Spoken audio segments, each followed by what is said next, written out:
Olá pessoal, bem-vindos ao canal Nerd Didata. No vídeo de hoje vamos dar continuidade às nossas aulas de anatomia. Essa ainda é a segunda aula que tem por tema terminologia anatômica. Nessa aula vamos ver um pouquinho sobre posição anatômica, os planos anatômicos, termos de relação, termos de comparação, termos de lateralidade e movimento, né? Basicamente nós vamos estar finalizando essa parte aqui que é puramente teórica, na verdade não tem muita coisa das peças anatômicas ainda, né? Com esse vídeo, com essa aula 2. Lembrando que já tivemos a primeira aula, que também foi uma introdução à anatomia, e agora vamos estar finalizando, beleza? Bom, então, dando início aqui sobre a terminologia anatômica, nós temos que entender que a função da terminologia anatômica é se fazer compreender, é se fazer expressar claramente, né, empregando os termos apropriados. Por quê, pessoal? Essas terminologias anatômicas, elas têm classificações internacionais. Então, basta você traduzir determinada palavra e essa coisa vai ser simplesmente universal. Outra coisa é que as regrinhas das terminologias anatômicas, elas servem para que, como está aqui escrito, né, você possa se expressar claramente, sem que fique com muitas dúvidas, sem que você possa ter mal intencionado por causa da palavra, né? Inclusive, essas regras, essas terminologias, elas são constantemente alteradas, né? Para quê? Para que o significado da palavra tenha mais a ver com aquilo que ele é, para que não fique uma coisa totalmente abstrata. Inclusive, uma coisa que já temos aqui, ó, por exemplo, dando um pulo, é que os epônimos eles foram extintos. E o que eram os epônimos? Os epônimos eram órgãos ou estruturas que tinham nomes de pessoas, né? Que normalmente atribuía o nome da pessoa que descobriu ou o nome da pessoa que primeiro dissecou ou encontrou aquela estrutura, né, a uma determinada pessoa. Então, por exemplo, os epônimos eles estão sendo extintos. Por quê? O que é que tem a ver o nome de uma pessoa com uma peça? Ele só descobriu, mas o nome não diz nada. Hoje, as terminologias estão sendo criadas para que aquele nome da peça fale um pouco sobre ela. Inclusive, nós vamos ver aqui na continuação desse mesmo slide. Mas vamos aqui por partes, né? É importante, né, nós conhecermos, obviamente, esses termos técnicos, mas também nós temos que conhecer, pessoal, muito importante aqui, os termos coloquiais. Por quê? Pessoal, você vai chegar lá no posto de saúde, vai falar com o seu paciente, óbvio que ele não vai saber os termos técnicos, né? Ele vai falar o termo do dia a dia que ele conhece, o coloquial, ele vai falar, meu queixo, sei lá, minha cuca, vai ficar falando coisas que são coloquiais, né? E nós precisamos entender também esses termos coloquiais para conseguirmos comunicar, né, com essas pessoas. Mas também, sem dúvida, nós temos que saber os termos técnicos para que nós possamos nos comunicar de forma correta, né? Ou seja, se expressar claramente entre os profissionais da área de saúde, né? E também os cientistas. Bom, deu para entender? Então vamos continuar. Muitos temas, né, como eu estava lhe dizendo, podem até parecer difíceis, mas com o tempo e o entendimento da origem do termo, conseguimos dar sentido. Logo, pessoal, vai ser com a prática, com o tempo, que nós vamos conseguir aí pegando aos poucos esses vários nomes que a anatomia tem. Se você já começou a estudar anatomia, você viu que são muitos nomes para você conseguir memorizar. Mas, como disse para vocês, né, essas terminologias estão sendo criadas para que o nome explique o que é, para dar um sentido para aquela estrutura, para aquele órgão. Como, por exemplo, né, gaster em latim, lembrando que muitas vezes as coisas da anatomia ou vem do latim ou do grego, né, significa estômago. Então, gaster significa estômago ou ventre. Ou seja, quando nós ouvimos falar da junção esôfago gástrica ou gástrica de gaster, que é estômago, então você já sabe que vai ser uma junção, né, entre o esôfago e o estômago, porque gaster é isso. Ou, por exemplo, o músculo digástrico, você já vai saber que vai ser o músculo com dois ventres, porque gástrico também pode se referir a ventre, como eu falei. Então, assim, né, existem várias coisas, como, por exemplo, nós também temos muitos termos que fornecem informações sobre o formato, como, por exemplo, o músculo deltoide, né? Que, por exemplo, delta, né, é uma letra grega, quarta letra grega, que tem um formato triangular, assim como é o músculo deltoide. Então, aí, ó, deltoide. Então, vocês percebem como as terminologias hoje estão tentando explicar o que é músculo, como também, ou a estrutura, né, em geral, como por exemplo o tamanho também vai envolver, né, a localização, como por exemplo o temporal, que fica perto da têmpora. Temos também relação com a função da estrutura, como por exemplo o músculo levantador da escápula, ou sobre a semelhança, né, ou, entre várias ou duas estruturas. Então vamos observar aí ao longo desse nosso estudo anatômico que muitas das coisas que vamos falar hoje tem um significado, né? Então não precisa nós apenas decorarmos. Se entendermos o que aquele nome significa, nós consequentemente já vamos aí pegar um pouco mais facilmente, né? Aprender um pouco mais facilmente, como por exemplo, né? Sempre que você ouvir agora o nome gástria, alguma coisa com relação a gástrica, você já vai lembrar com relação ao estômago, tá? E assim vamos estar construindo esse conhecimento quanto às outras coisas. É bem simples, espero que deu para entender. Bom, pessoal, então vamos continuar aqui agora falando um pouco sobre a posição anatômica, né? Lembrando que esses vídeos de começo aqui são introdutórios, né? E todos baseados no livro Anatomia Orientada para a Clínica, do Muri, da 6ª edição. Inclusive as fotos, grande parte vai ser de lá, como por exemplo aqui. A posição anatômica, ela foi também, é uma regrinha criada, né? É uma posição estabelecida para que a comunicação sobre determinada posição de algo seja universal. Então, por exemplo, quando eu falar uma coisa que é medial, quando eu falar superior, tudo vai estar relacionado com a posição anatômica. E qual é essa posição anatômica, né? É com o olhar, com a cabeça, né? O olhar e os dedos para frente, como vocês podem observar aqui, os braços ao lado do corpo com as palmas voltadas para frente, né? Ou anteriormente, melhor dizendo, e os membros inferiores próximos com os pés paralelos. Então percebam aqui como que fica a posição anatômica. Então sempre que nós nos referimos a algo, a gente vai estar se referindo à posição anatômica para que seja mais fácil a comunicação. Percebe como existem várias regrinhas para que a comunicação seja mais fácil, seja universal? Então sempre que você falar superior, você vai estar pensando aqui, ó, para o lado da cabeça, enquanto você falar inferior, vai estar assim para cá. Imagine, se a pessoa, por exemplo, está superior, quando vê a pessoa está plantando bananeira, aí o parte superior dele vai ser os pés, né? Mas não, se o cara estiver plantando bananeira e você falar posição anatômica, vai ser essa que está aqui, vai ser sempre essa que está aqui, beleza?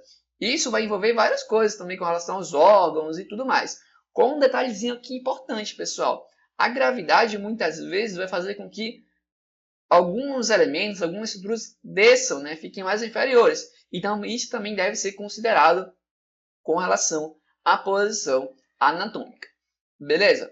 Bom, continuando aqui, nós vamos agora falar sobre uma coisa também que vai ser muito utilizado aqui. Nós vamos estar sempre falando sobre os planos anatômicos, que são o seguinte: o plano mediano, que vai estar dividindo o corpo ou a estrutura em direita e esquerda, e normalmente ele vai estar aqui realmente no plano mediano mesmo, está no meio mesmo.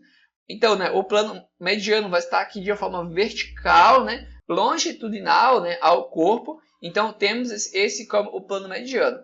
O plano sagital é um plano que fica simplesmente paralelo ao plano mediano. Beleza? Também vertical e longitudinal. Simples, né? E aí aqui a gente tem, por exemplo, ó, o plano mediano da mão, temos o plano sagital, o plano mediano do pé e assim sucessivamente. Aquilo que vai estar exatamente no meio, né, vertical e horizontal, e longitudinal, né, desculpe, o plano mediano. Temos também o plano frontal ou plano coronal, que é o plano que vai estar dividindo o corpo em anterior, né, ou estrutura, e posterior. Simples, né? Temos também aqui, ó, o plano transverso ou axial, que também estaremos aí sempre utilizando. E temos aqui mais uma vez, né, o plano frontal, por exemplo, ou coronal dos pés para exemplificar. Beleza? Então aqui nós temos aqui dois planos, né, verticais, e nós temos aqui o plano horizontal, que é o plano transverso ou axial, que vamos utilizar bastante isso aqui nos planos, tá, pessoal? Sempre que formos nos referir a alguma estrutura normalmente e algum corte, né? Porque isso aqui serve muito para corte, vamos estar referindo aos planos. Que inclusive vamos ver aqui, ó, por exemplo, os cortes, né? Os cortes eles são utilizados com base nos planos. Ó, aqui, os planos são usados para descrever cortes, como por exemplo, temos aqui, ó, um corte longitudinal. Temos um corte transverso aqui, por exemplo, de um braço, e um corte oblíquo quando ele nem é horizontal e ele nem é vertical, beleza? Então ele vai estar aqui, ó, de uma forma oblíqua, né? Vai ter um ângulo aqui que é diferente de 90 ou de 0 graus, beleza? Bom, e com relação, né, pessoal, aos termos de relação e comparação, nós temos o termo, por exemplo, aqui de lateralidade. Como, por exemplo, quando a gente falar que ele é superior, nós vamos estar aqui relacionando com a parte cranial do corpo do indivíduo, ou seja, mais para cima, né, literalmente mais para cima. Ou inferior, ou caudal, mais para baixo. Lembrando que caudal nós vamos estar nos referindo especialmente ao cóccix, né, como se fosse o rabinho ali do homem. Então, para baixo, cauda. Nós temos também, como eu já falei aqui para vocês, ó, posterior e anterior.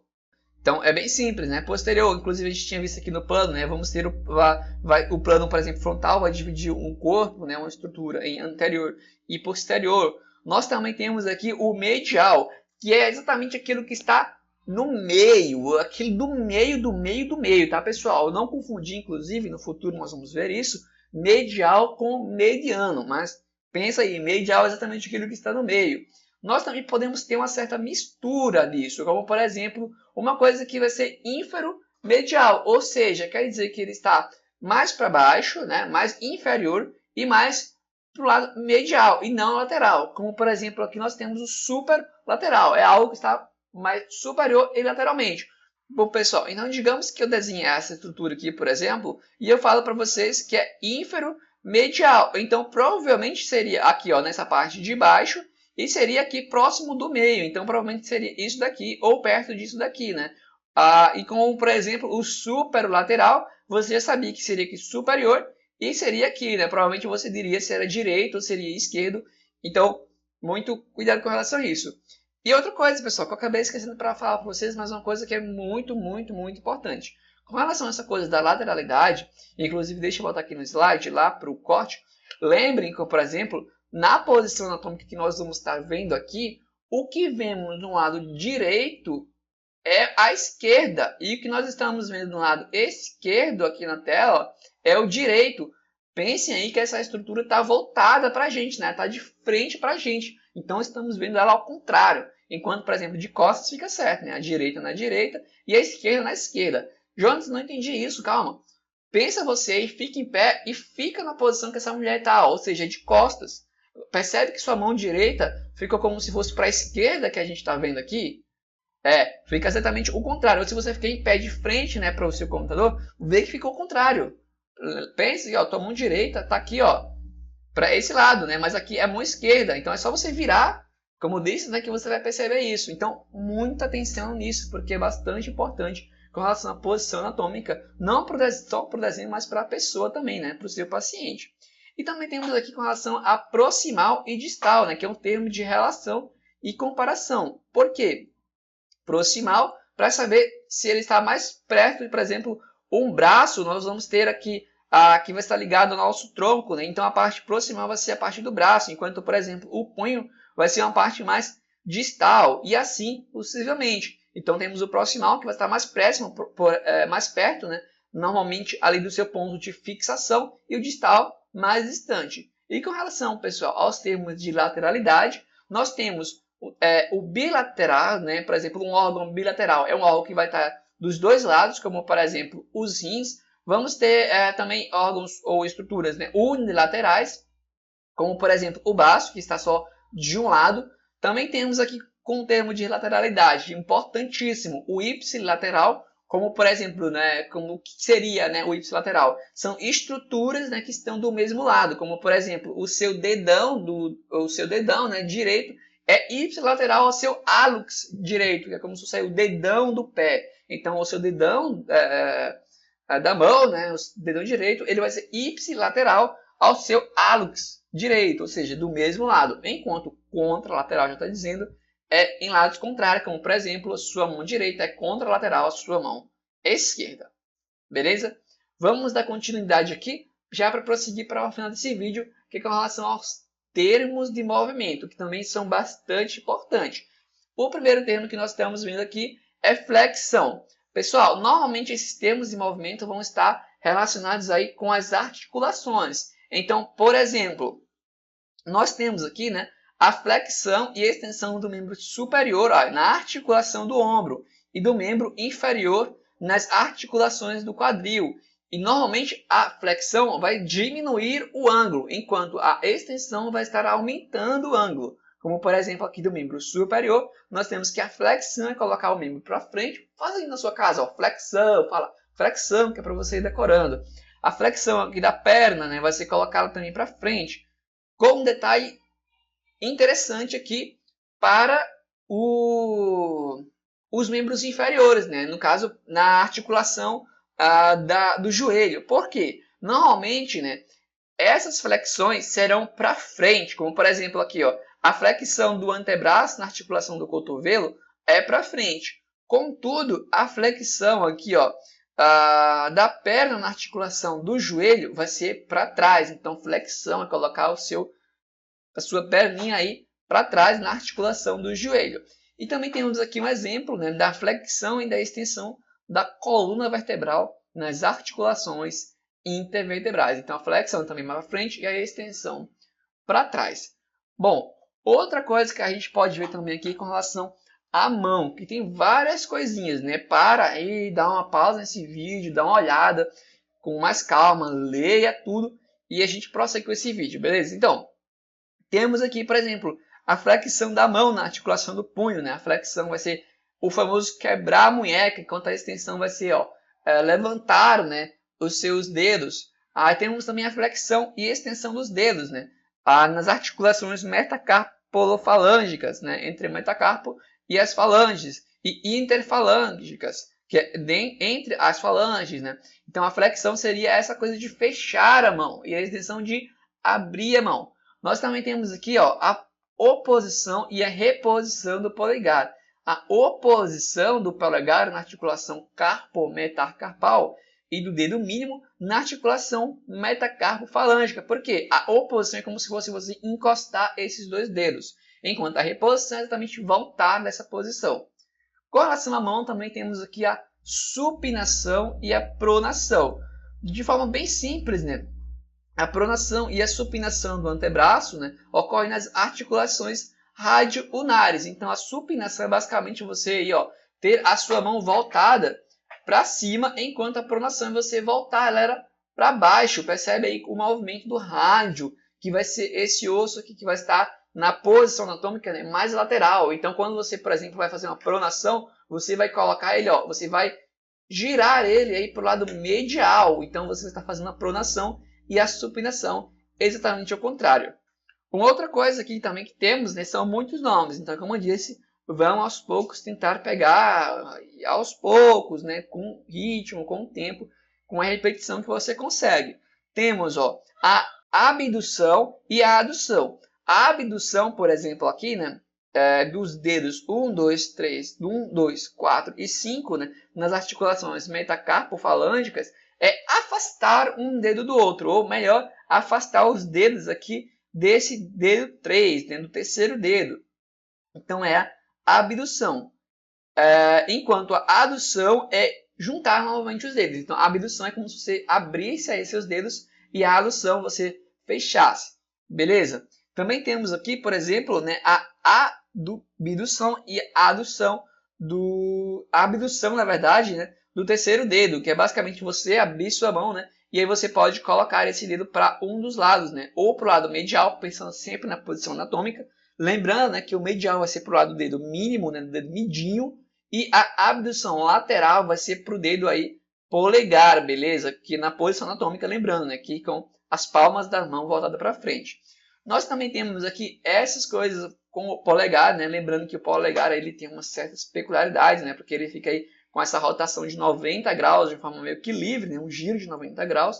Então nós também temos aqui a abdução, nós temos a adução, nós temos a extensão e a flexão, como vocês podem ver aqui na figurinha, né? Seguindo as setinhas com relação ao polegar, né?